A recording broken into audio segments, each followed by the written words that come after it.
More of you guys showed up than I thought. Thought I would have crushed some dreams. So the goal is for the TAs to grade them up. You know, there's 271 of you, so kind of a slow process. I just met with them this morning to talk it out. Hopefully we'll have them back to you in discussion a week from tomorrow. That's what we're hoping. So if all goes according to plan, those guys will start cranking and work on it. Do you want to rehash a little bit of last night, or is it too soon? Too soon? Too soon? I'm getting some mixed messages here. It was hard. Settle down. It wasn't hard. I told you. There's two hard ones, or two easy ones, and one that was like half easy. I think that's fair.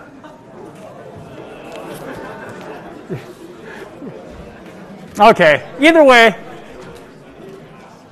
we sat down with the TAs. We started pushing through some things, trying to figure out what you guys were going to get wrong. Pretty easy for me to know what you're going to get wrong. But then where we can, be generous with some points so that those of you guys who were clever enough to push on and write some partial credit, still going to get some pretty good scores. So I will begin the rehashing. These wounds are too fresh that you don't have to pay attention. I'm not going to go over everything. I'm going to speak quickly just to give you an idea of what I think the problem should have looked like.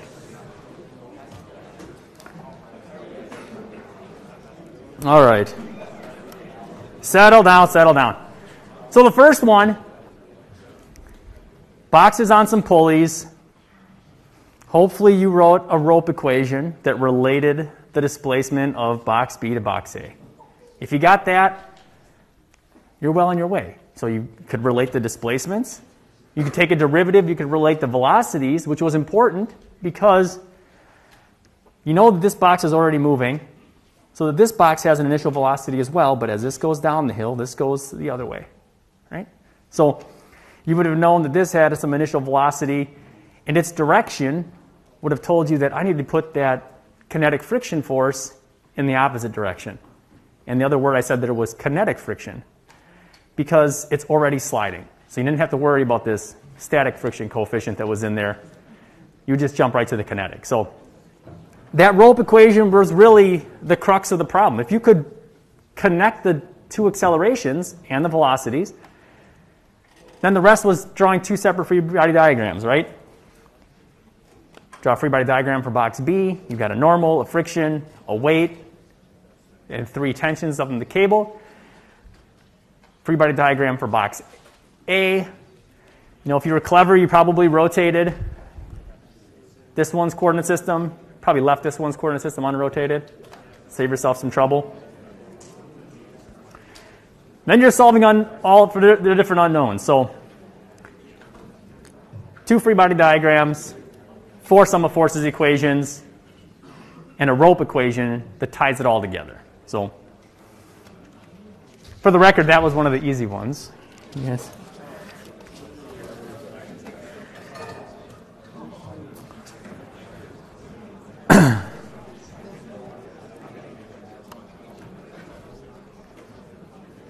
Okay, so this one, robotic arm.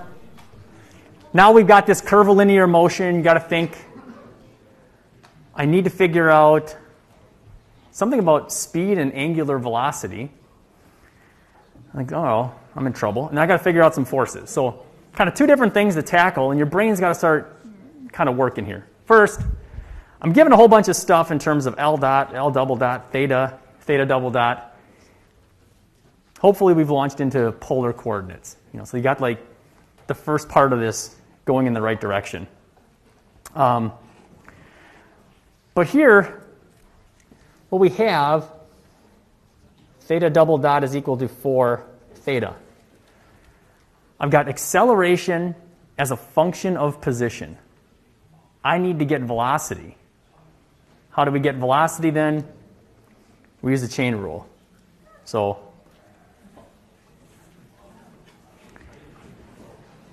once you do that, integrate and you're done. Right? This is the part that we worry a little bit about. Like, uh-oh, are they going to see that acceleration, theta double dot, angular acceleration, is a function of position theta? And are you going to be sneaky enough to substitute that in and then integrate both sides to get your angular velocity? So that was the hard part of this one. The second part of it, you're trying to figure out forces. So immediately when someone's like, hey, find the force in the r and force in the theta directions, it's kind of what it said, right? R and theta. You start that with a free body diagram and your sum of forces equations.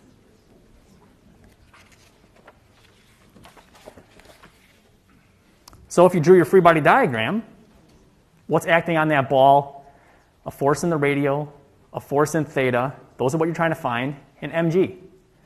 I drew some other stuff in here just to help me orient what does theta look like for these various directions. Kinetic diagram, again, pretty easy. R and theta. So if you have this drawing, now it's just extracting the information from that drawing. All right? What forces are in R? What forces are in theta? And I've got mg, which I got to break up into its various pieces. And then to use that, you need to remember acceleration and polar. You didn't even have to remember. You just had to go to your equation sheet and write this guy down. So you have your r double dots minus r theta dot.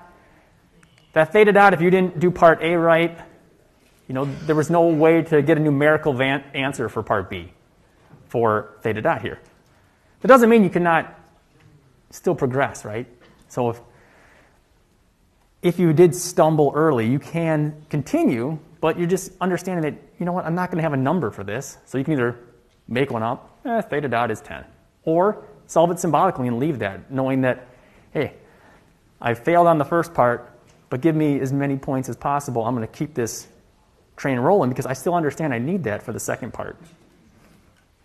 So substituting in what you do know, the rest of it was really pretty mechanical.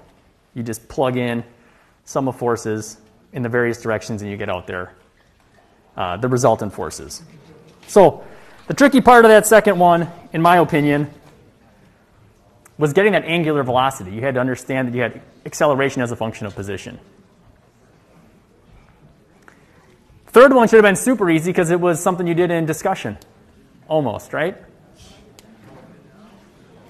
This is the one I thought was going to be hard. So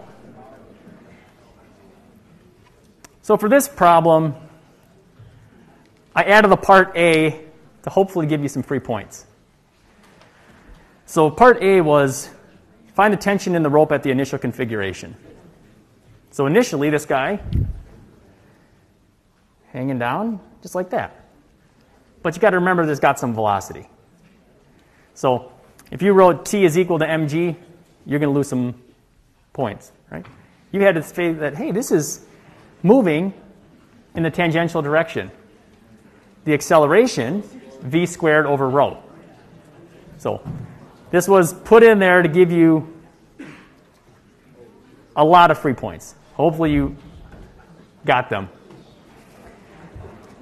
So generous, I added hints all over this thing, telling you what the answer was going to be.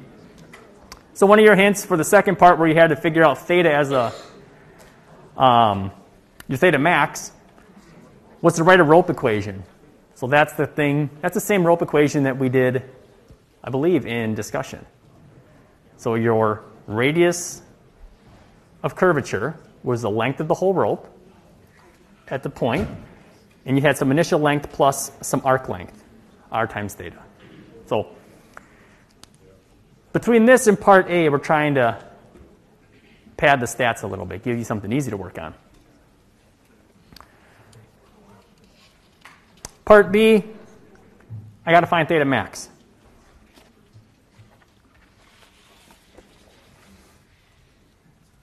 So again here, we're trying to figure out something about theta, but the only tool we currently have in our tool belt is relating forces and accelerations, right? Well, that's where we're going to have to start And to get to position, we'll have to integrate that acceleration. So again, you start with the free body diagram, kinetic diagram, your acceleration terms in an NT system, and you write your sum of forces equations. Turns out, for this one, I don't think we actually end up using the normal acceleration equation. We just needed the tangential acceleration equation because that's what we're going to use in to integrate. The one gotcha here was you had to realize that at any given instant in time, this pendulum, if you pin to the top, it looks like it's swinging in a circle, right? Kind of like what we did in discussion. So your velocity, that tangential component, is rho times theta dot. Because this theta, and this theta are related. So if you were able to get all that, you could get your acceleration. Your acceleration was a function of theta. And you could, again, use the chain rule one more time to integrate. So this part, we knew was hard. So I put very little weight on this part, knowing that if and when you got there, you were going to be tired. It was going to be late, past your bedtime. Go easy on you. But the setup steps, could you get there, is where we put the majority of the points for this problem. So if you feel like you didn't get the acceleration as a function of angle and were able to integrate that, don't worry, you didn't fail. You are going to lose some points, but I feel like you're going to be in good company. All your buddies lost them too, so.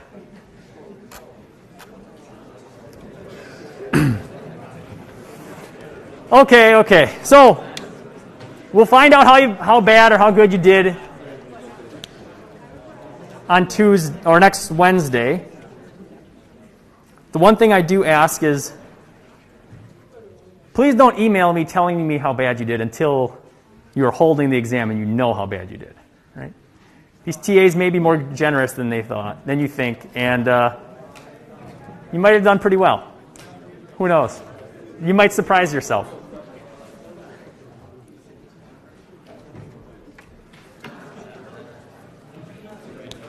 Okay. We're putting that behind us. Exam's over. Time to move on. More things to learn.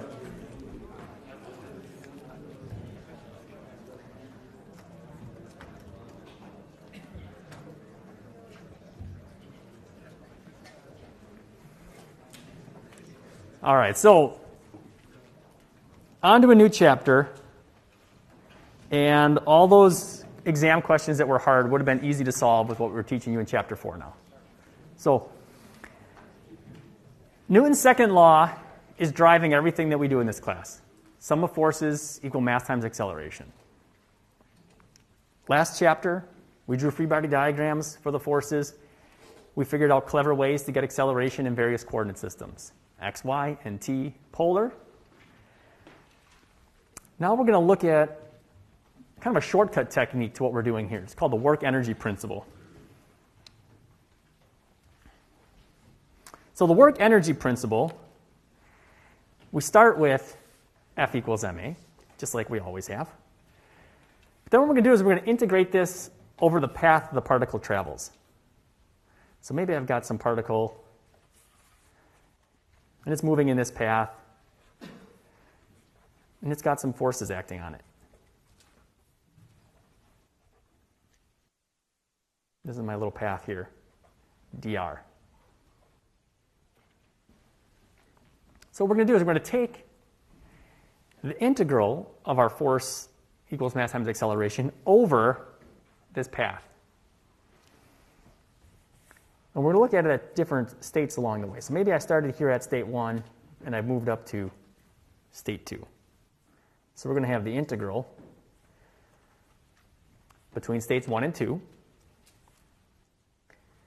of the sum of my forces dotted with my path dr. And on the other side, same integral. Integral from 1 to 2 of mass times acceleration dotted with dr. This is the basis of what we're going to do for work energy. Starting with Newton's second law, F equals ma. Integrate it with respect to path. So what we end up getting is a little shortcut technique that's going to be good for helping us solve problems where you're looking or you're asked for speed and position. So how those two things come out, we'll talk about in a bit. This technique, the work energy technique, not necessarily super helpful for pulling out accelerations or forces. You don't get that information directly. You might have to use some of that information. But if I've got a problem relating speed and position, so like the classic problem is, I've got a hill. I've got a ball at the top of the hill. How fast is it going to be going at the bottom of the hill? Next time we get together, we'll solve that in 2 seconds. But you think, how am I going to solve that with F equals ma? That's going to be kind of hard. So we'll compare and contrast the two techniques as we work our way through the day.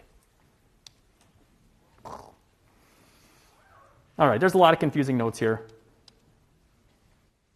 And there's one slide we're going to use, and I'll talk us into getting here. So we start with a vector equation as we're integrating force dotted with displacement. The dot product of two vectors is going to give me a scalar, right? So what I end up with is a scalar equation. It's going to look like, I'll show you the form first, and then we'll work our way there. So we're going to have energy at state 1 plus some work put in between states 1 and 2 is going to be the energy at state 2. So as we work through the next couple days of lecture, we'll start defining energy.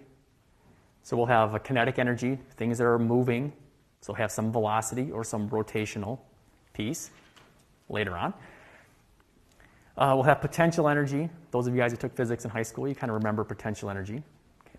Maybe I took a ball here and I moved it up. I've given it some change in height as potential. So we'll develop terms for energy. And then this work term we'll define as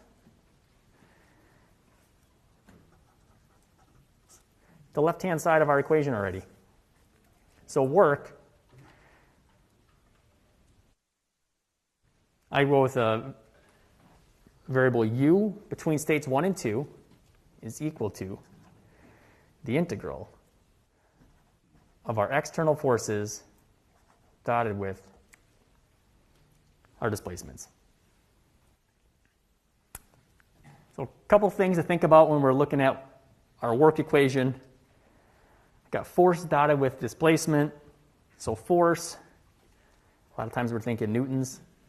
Displacement, we're thinking meters. Well, units of Newton meters. Or maybe my force is in pounds. My displacements are in feet. I have foot-pounds. Those are going to be the units of work.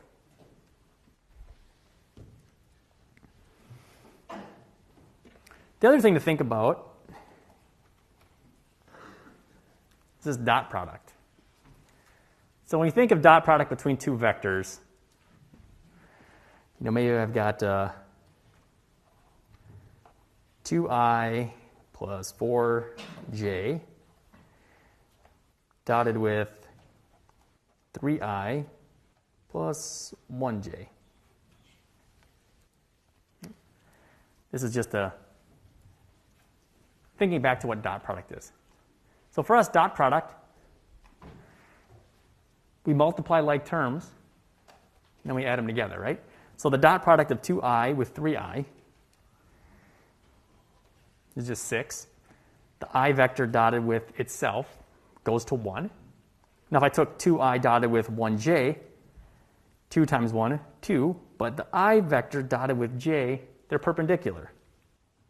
Right? I goes one way, j goes the other. So none of I is acting in the direction of j. So its multiplication is 0. Same with the j dotted with I term, then j dotted with itself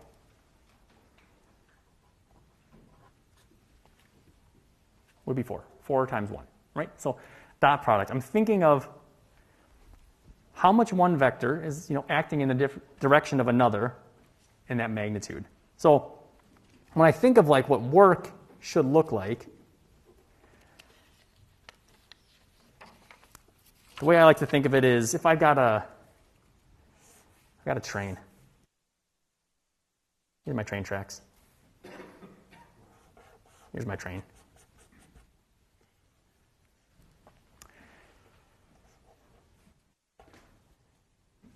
The train is moving to the right here. If I'm here pushing on it, all of this force that I'm pushing on is acting perpendicular to the motion. So this velocity, I guess I should call this dr, right? This is the change in my position. So if I look at my force vector, P, dotted with my direction, I get 0. Hey, I'm pushing as hard as I can on this train, but none of that force is going in to the motion. It's all perpendicular. So the work I've done is 0. If I snuck over here, and instead of P, I pushed on it with T. Now, T dotted with dr, these guys are in the same direction, right? So T dr. Maybe I've moved it a foot, so that would be my distance here, right? And whatever force I pushed on it with. So when I'm thinking about work, I really ought to pay attention to that dot product. I know a lot of times in my lazy brain, I see dot product, I just think multiplication, and I'm ready to jump into the scalar world that is so easy and I love so much. But I think, remember it's a vector. So the dot product, we care about the orientation of these vectors.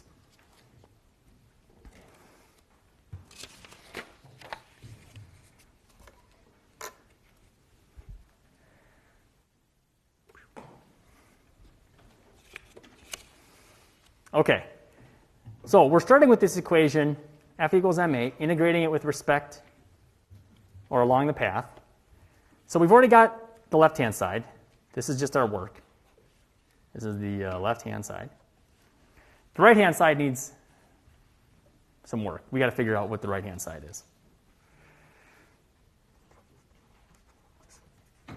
So on the right-hand side, I got the integral from 1 to 2 of mass, acceleration dotted with dr.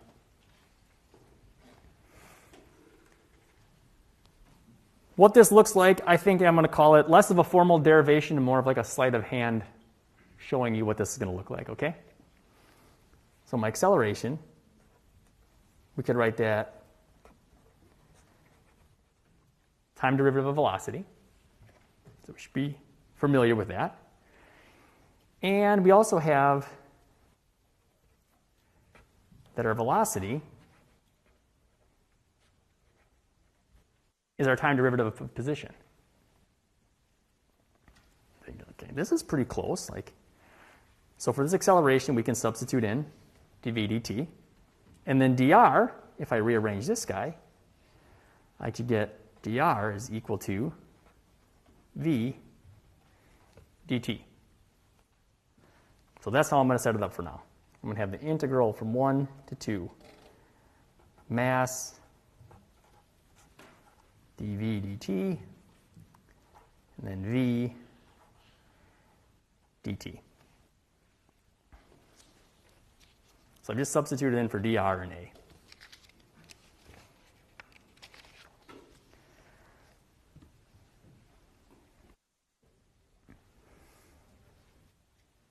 All right, I know what the solution should look like. So this piece, mass dv dt times velocity. We'll show that this actually looks like d by dt mv squared over 2.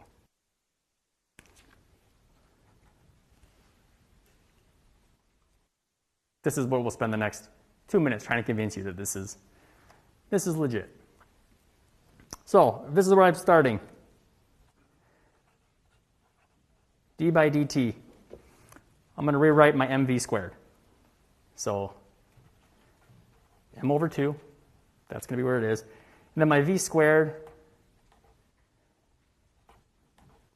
I'm going to write it as velocity dotted with itself.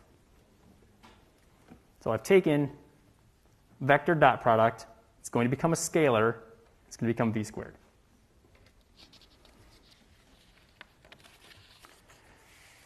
But I've got it written as the time derivative. I'm just going to move it over. D by dt of that. So I'll take that derivative. So what is this equal to? Derivative of the first piece times the second, plus the derivative of the second piece times the first. So the first piece, m over 2, the derivative of that with respect to time, dv dt, dotted with the second piece, plus the second derivative of the second piece dotted with the first. So m over 2 v dotted with dv dt. These dot products, just one flopped with the other. They're both m over 2. So the halves will cancel. I'll add them together. dv dt dotted with velocity. This, that's what we were trying to show. So all I did here was, instead of going out and deriving what the solution was, I said, hey, let me start with what I know the answer to be, and then show you that, sure, it does match. So I can substitute this into our integral here. So that right-hand side becomes the integral from 1 to 2 of d by dt mv squared over 2, and then we got our dt on the other side here.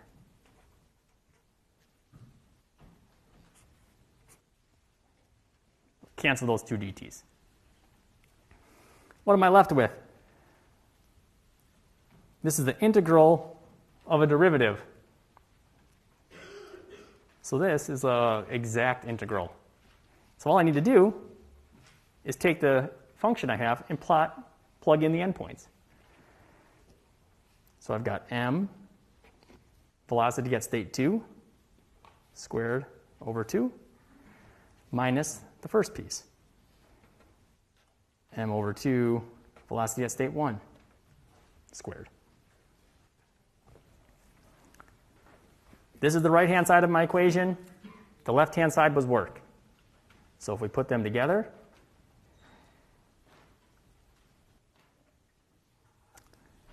the integral of my forces dotted with my displacements, which we call work, is equal to half m v2 squared minus half m v1 squared. Half mv squared. We got a name for that. We use T. We call that kinetic energy.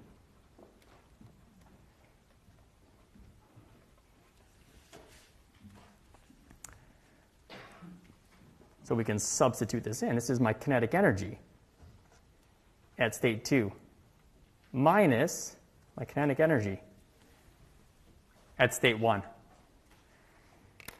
And then through the beauty of math, I move this T1 to the other side. And this becomes T1 plus U 1 to 2 is equal to T2. And that's what we wanted to show from the beginning. I've got some initial kinetic energy At state 1, I add some work in between 1 and 2. And maybe I'm adding work. Maybe I'm pushing. Maybe I'm pulling. Or maybe I have a negative work. I'm using friction, or I have some other sort of drag. And that's going to be equal to my energy at state 2. So maybe a bit drawn out in how we got there. But I think it's a super, super easy equation to look at and play with.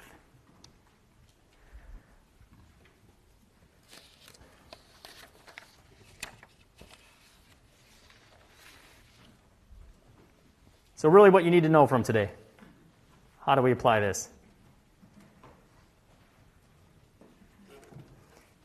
Half m v1 squared plus our work,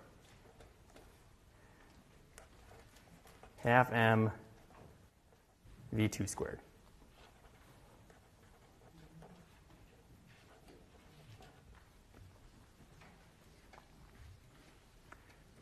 So this type of problem is handy for solving when you're asked about velocity and position. And why is that?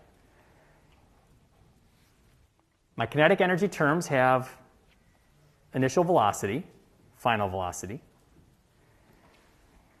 And the positional part comes in from work, force, the integral of force dotted with displacement. Today we'll leave it like this and play with it. Those of you guys who took high school physics, you know where this is going.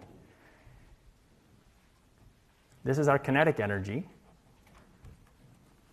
But we'll also add potential energy next time we get together, so on Thursday. Potential energy just comes from some special cases of work. So work done by conservative forces. So what we'll do is we'll develop potential energy equations from our work for springs, for gravity, and that's it. And we'll be able to pull those pieces out as potential energy. But for today, we'll leave them in here.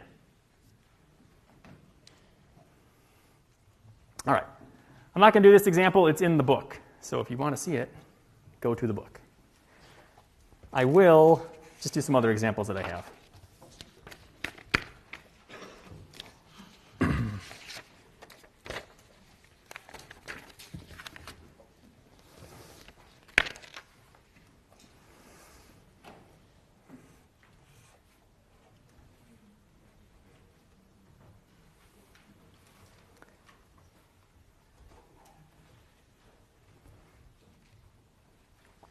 All right. I got a box and an incline. Maybe I have some initial velocity.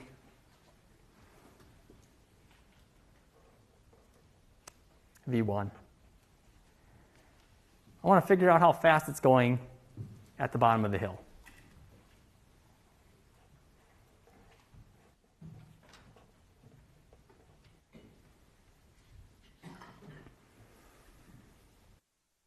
So to do this, I want to kind of compare what we just did to where we are now and what we're going to be doing now. So if you had this problem on your exam last night,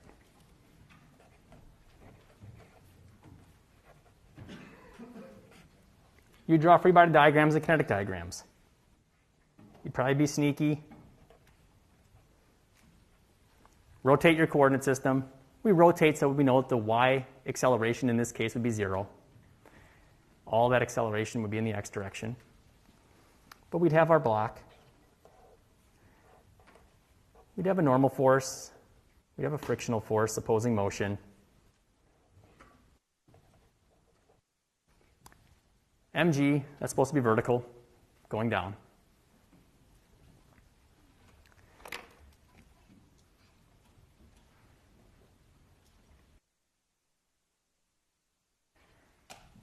Have to break it up into our x and y's. Our kinetic diagram, m times acceleration in the y, m times acceleration in the x.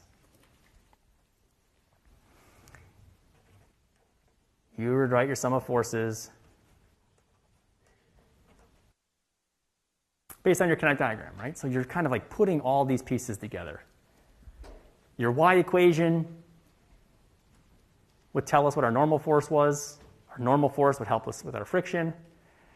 And then our frictional force and our weight term would help us with acceleration in x.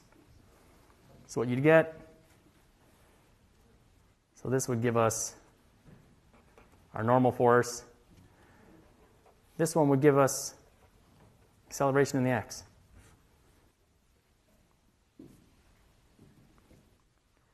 Depending on the kind of problem you have, if it was just this ends up being a constant. If I added a spring, it'd be a function of position. But you're going to get acceleration. And then you have to go from acceleration to velocity.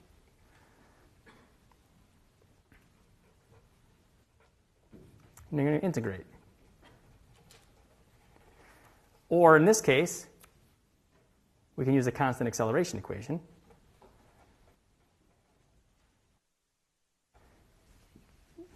Which is just a shortcut to our integral. So, constant acceleration, I can find velocity, figure out the velocity after I've slid down. So,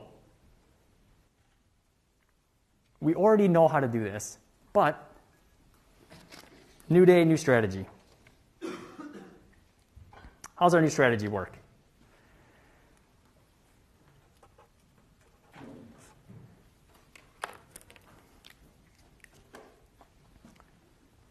For work energy, T1 plus the work from 1 to 2 is equal to T2. If we would write this out, half m v1 squared plus the integral from 1 to 2 of our force vector dotted with our displacement. In this case, our displacement is moving in the x direction. So dx. This is going to be equal to T2, half m v2 squared.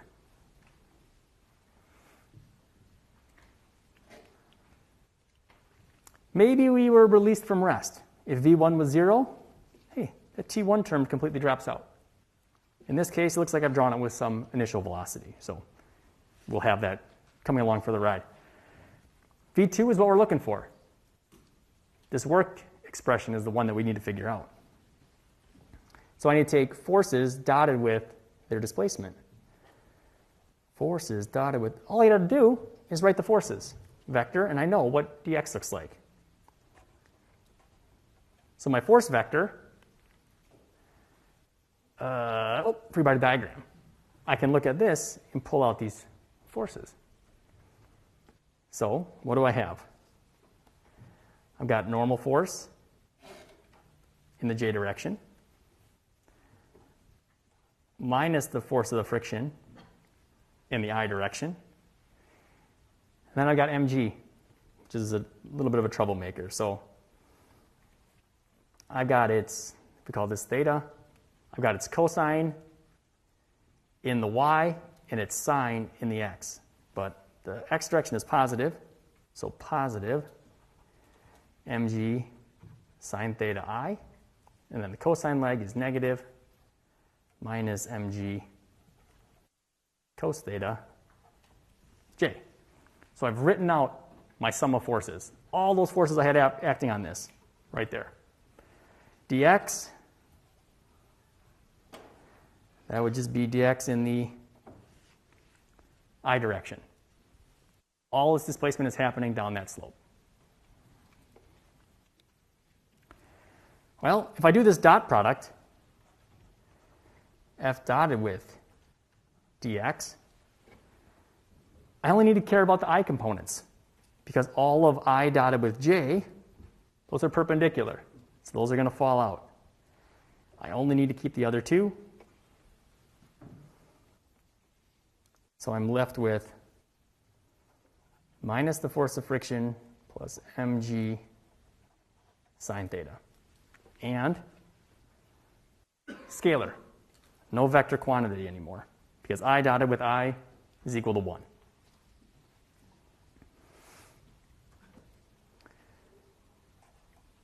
My force of friction,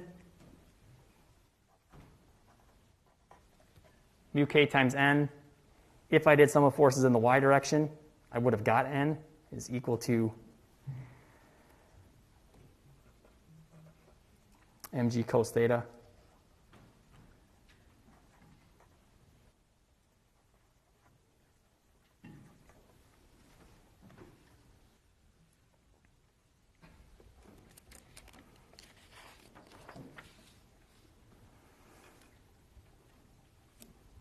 All right. So jumping back to our work energy, just to plug everything in. Half m v1 squared. Nothing I can do with that. Plus the integral from 1 to 2. Maybe I'll call this 0 and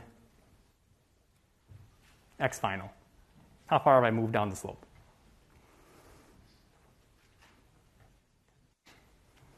And what I'm going to look at, minus mu k mg cos theta plus mg sine theta, just my term for the forces dotted with displacement.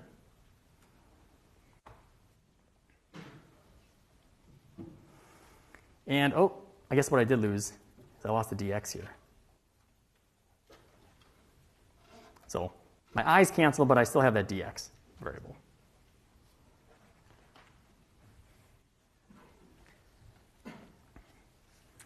If I take a peek at this, oh, plus T2, half m v2 squared. So this looks kind of nasty. I've got a friction coefficient, mg and a cosine, mg and a sine, all in this integral with respect to x. But this is the straight hill. This cosine isn't changing as a function of x. So this theta is just going to be some angle, 20 degrees. All of this, for this slope, because it's linear, this is all constant. So I'm just going to integrate some constant and get x, right?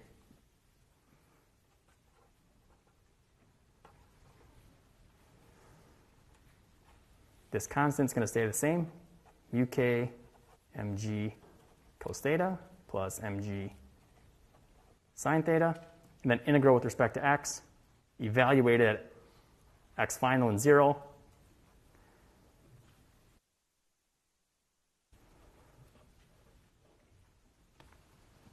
There you go. It doesn't look like a solution, but it's all symbolic. So if I know my initial velocity, and I know information about my slope, how slippery it is, how big my box is, what gravity is, the angle of my slope, how far down I'm sliding, hey, I can get V2. Just taking a different approach to get there. So for us, today the scary part, I think, is work. Force dotted with the displacement. What we got to remember is that instead of seeing a dot product within an integral of two vectors and being freaked out, just think, hey, my forces, all I got to do is draw my free body diagram and write out what those forces are. And then my path, I need a way to describe my path. This problem, my path is pretty easy. I'm just sliding down this hill. But I want to show you one with a path that's not as easy.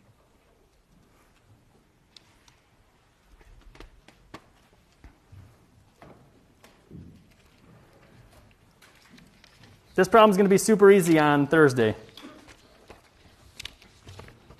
but a little sneaky today. So we've got this ball swinging on a pendulum. We're given some initial velocity, 4 meters per second.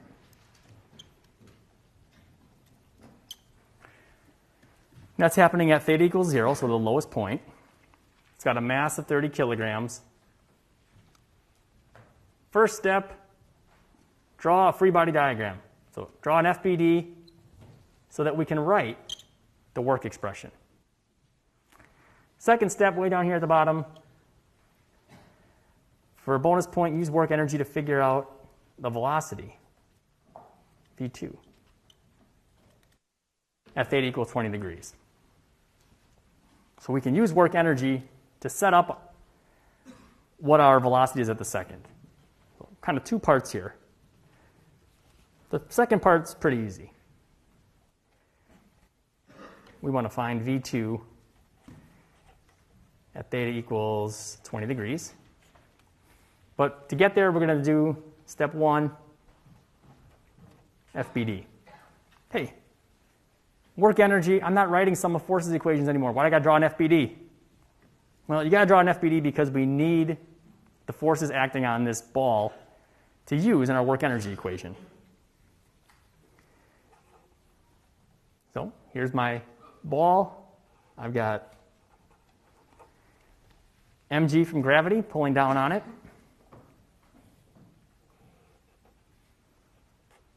And I got a tension in the rope. If I was to think about the motion of this pendulum, it's riding a circular arc, right?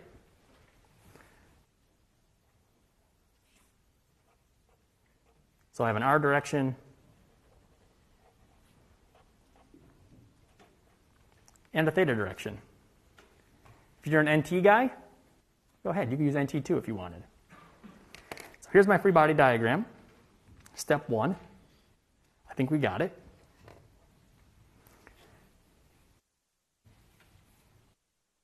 This was angle theta, so this is also that same angle theta. Step 2, we wanted to write work.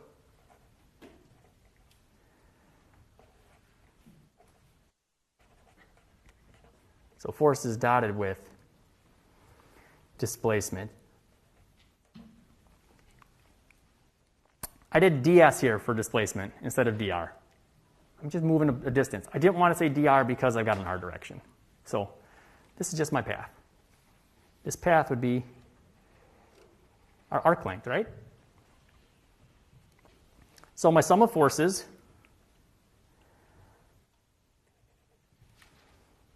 I've got sum of forces in the r direction and sum of forces in the theta direction, and they're all going to be my external forces acting on this system. But if I think about what I need for this problem, as I'm riding that arc, that path, all my motion is going to be in the theta direction, right? I'm always going to be traveling tangent to this path. So if this is the path I'm traveling, this dot product is going to say, I don't care about any forces that are perpendicular to this path. So this tension, while it's pulling on our ball, it's not doing any work because it's totally perpendicular to our path, which is going to be u theta. So for me, I really only got to focus on the forces acting in the theta direction because this dot product, my path is going to be in that theta direction. But if I look at all my forces, just writing out my force vector, got minus t in the negative, or not, r direction, so negative t. And then I've got mg in its two components. So I've got positive mg, it's the cosine leg, in r. And then I've got the minus part of that, minus mg sine theta, in theta. So we've got my force vector. So this is my force vector is equal to that, actually. Now I got to figure out ds. So I'm traveling along this path. Hey, this is my arc length, right? So my arc that I've traveled for ds, that's just d theta, the change in theta times the radius. So the ds vector, I guess this is not called radius, it's called L, length. It's L d theta.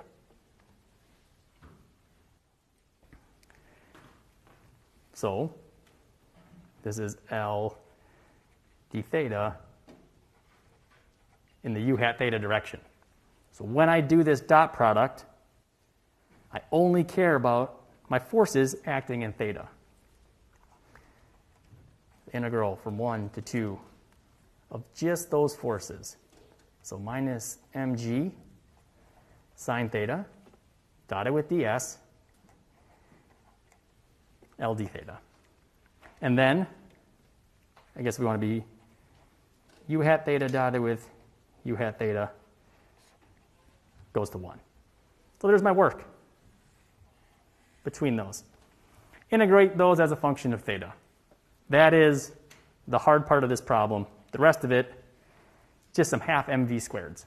So T1 plus this is equal to T2. Okay, thanks for hanging in there. Next time, we'll show you a shortcut for work done by gravity and springs. We'll call that potential energy.